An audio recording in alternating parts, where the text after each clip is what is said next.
Good morning, Jayhawks. I'm Riley. And I'm Kirsten, and we're here with your news this morning. This is starting out on this great Thursday. It's such a great day because it's my birthday, so pretty excited about that. How old are you now? I am 19, Wow. so getting up there. What are you going to do for your birthday? I think I'm probably going to have some dinner with my parents. I actually have a lot of homework to do today, which is kind of a shame, but maybe I can put it off till tomorrow or something. Yeah, hopefully. I mean, it is your birthday after all. True.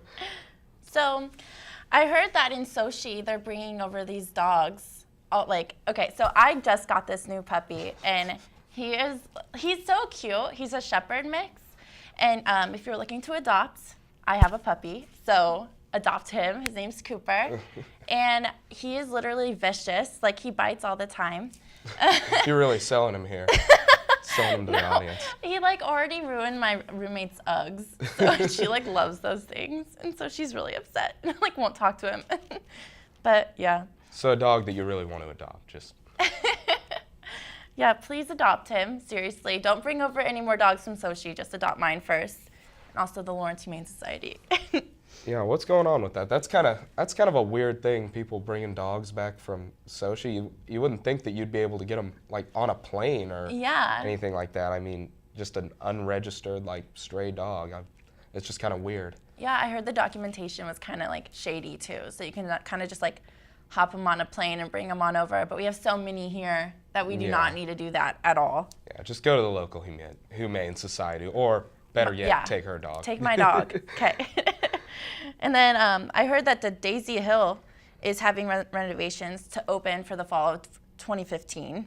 Yeah, I've heard it's like a $15 million renovation, and they're gonna level McCollum and make it a parking garage. So that'll be interesting. I feel bad for all the students who live on Daisy Hill right now in the parking situation.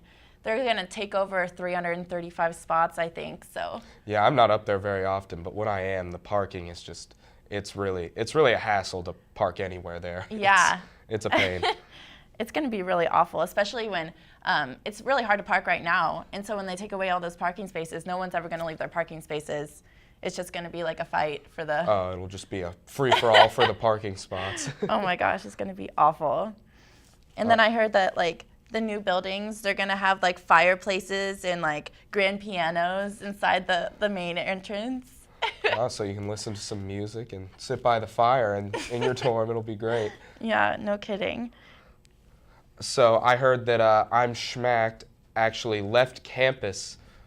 They left KU without a video because the university just completely shut them down on it and just wouldn't let them do it, which is understandable from the university's standpoint. You kind of don't want a reputation like that to build if you're a big university like Kansas is. Yeah, I heard all the sororities and fraternities, they definitely said not to have any of their members go out, especially when I'm Schmacked was there because of their reputation. And I think that was a really smart idea because I don't think that we need to represent KU in such a negative way as they are representing other universities. Yeah, definitely. It's a good thing that KU shut that down. I'm glad about that. And all the sororities and fraternities that couldn't go out, everyone, I'm Schmacked was saying that they were oh, it's not fun here in Lawrence. It's a lot of fun here. It's just nobody wants to get a reputation on their head like that. And so also, I heard the women's team lost yesterday to K-State. Yeah, they had a pretty rough one. They started out down 18-0 in the first 5 minutes, and they ended up making it close. It ended up being 76-68. So, but it's kind of hard to dig yourself out of a hole like that. It must have been rough at the field house last night. Yeah. In other KU sports news, right by the field house, Hoagland Ballpark, KU baseball opening day today. We're picked at the bottom of the Big 12, so not too great, but hopefully we can get through that and have a great baseball team this year. But I think that's all we've got time for right now. We'll be right back with Caitlin and Curtis from KU Info.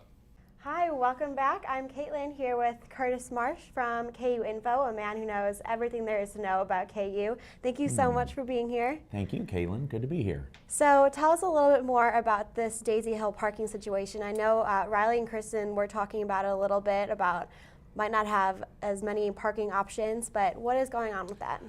You know, I have a little bit more optimistic view of it. I think that housing and the construction facilities, folks on campus are going to understand that we need our parking spots, and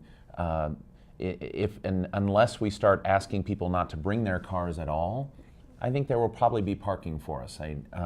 It might be a little different than it is now, but surely we'll have some way to maintain our cars so that it's not a free-for-all like we were talking about earlier. Right. But having said that, we are definitely going to have some changes on Daisy Hill for some really exciting reasons. That's Yeah, the new residence halls will end up looking really cool when it's all done.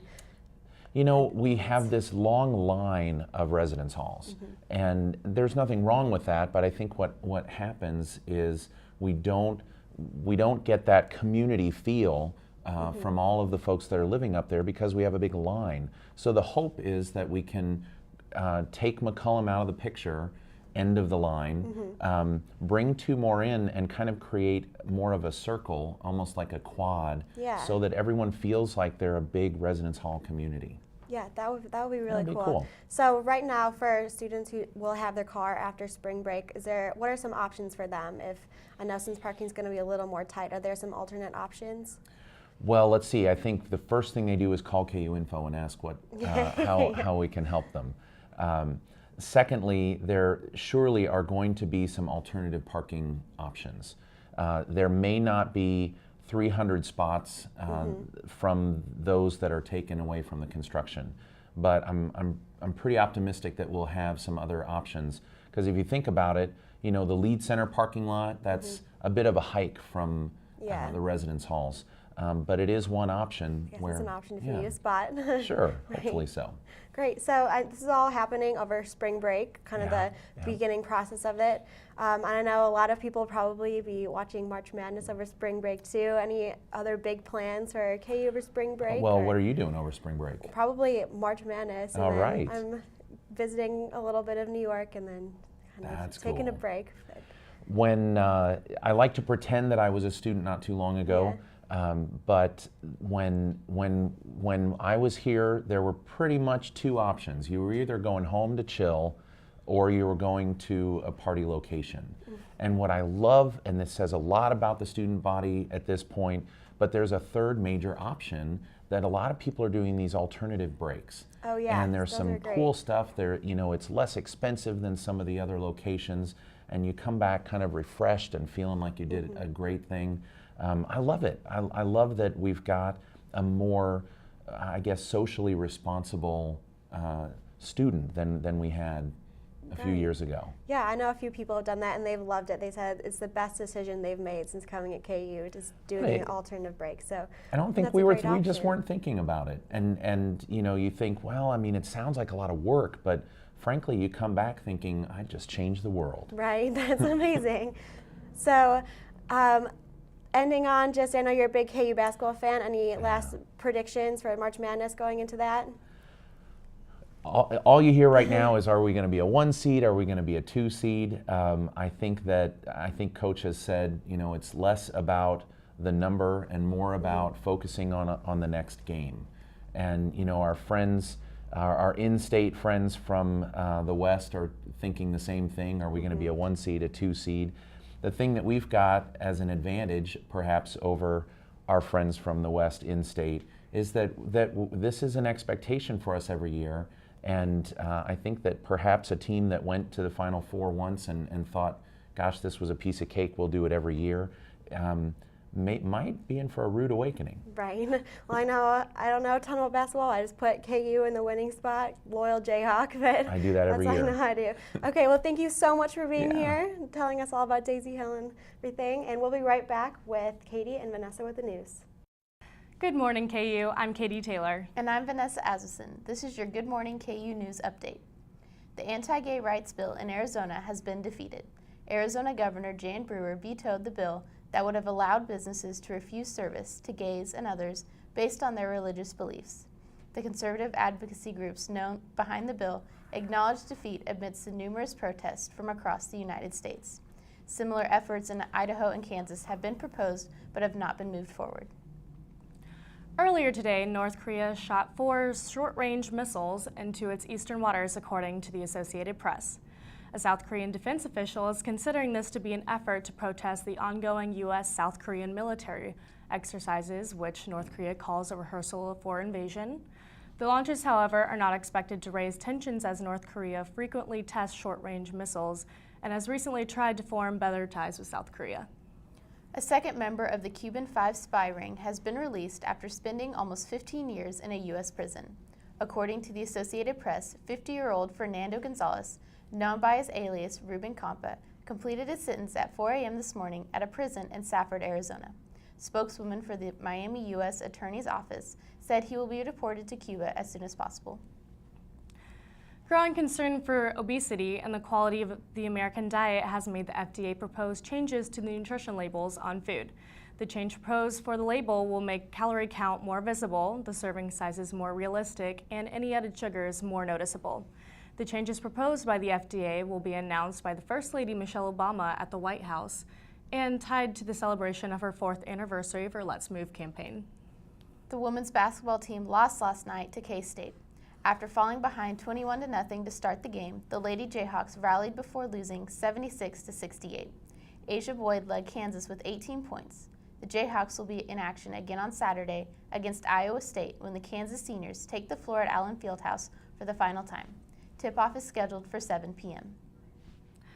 Big 12 Conference Championships get underway this week for 2 sports. Swimming and diving championships will be held today in Austin, Texas, and the indoor track and field takes place on Friday and Saturday in Ames, Iowa. And because of the weather, the baseball team series with Houston Baptist this weekend has been moved from Lawrence to the Dallas suburbs of Grand Prairie, Texas. Spring training baseball begins today when Royals kick off Cactus League play with a 2 o'clock game against the Texas Rangers. The month-long exhibition season is a reminder that spring is just around the corner. The Royals' home opener to the regular season is April 4th against the White Sox. And that will wrap it up for today's news update. After this short break, we'll be back with Riley and Kristen.